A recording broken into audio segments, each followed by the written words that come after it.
ಗುಬ್ಬಚ್ಚಿ ಮತ್ತು ಪಾರಿವಾಳದ ಸಹಾಯ ಯಾಚಿಸಿದ ಕೋಳಿ.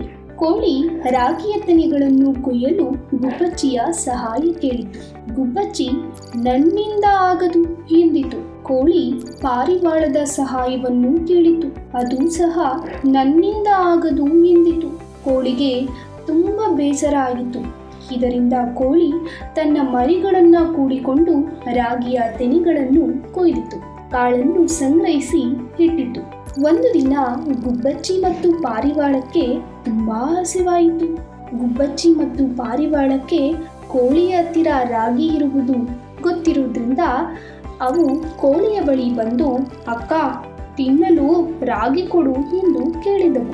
ಕೋಳಿ, ನೀವು ಬಿತ್ತಲೂ ಬರಲಿಲ್ಲ, ಕೊಯ್ಯಲು ಬರಲಿಲ್ಲ, ನಿಮಗೆ ಏಕೆ ರಾಗಿ ಕೊಡಲಿ ಎಂದು ಕೇಳಿತು. ಗುಬ್ಬಚ್ಚಿ ಮತ್ತು ಪಾರಿವಾಳಕ್ಕೆ ತಮ್ಮ ತಪ್ಪು ತಿಳಿಯಿತು. ಅವು ನಾಚಿ ತಲೆ ತಗ್ಗಿಸಿ ನಿಂತವು.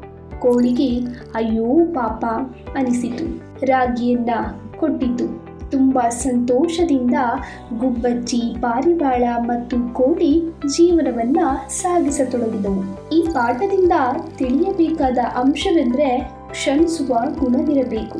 ಜೊತೆಗೆ ಯಾರೇ ನಮಗೆ ಸಹಾಯ ಮಾಡಲಿ ಬಿಡಲಿ, ಕಷ್ಟದಲ್ಲಿರುವವರಿಗೆ ಸಹಾಯವನ್ನು ಮಾಡಬೇಕು ಎಂಬುದು ಈ ಪಾಠದ ನೀತಿ.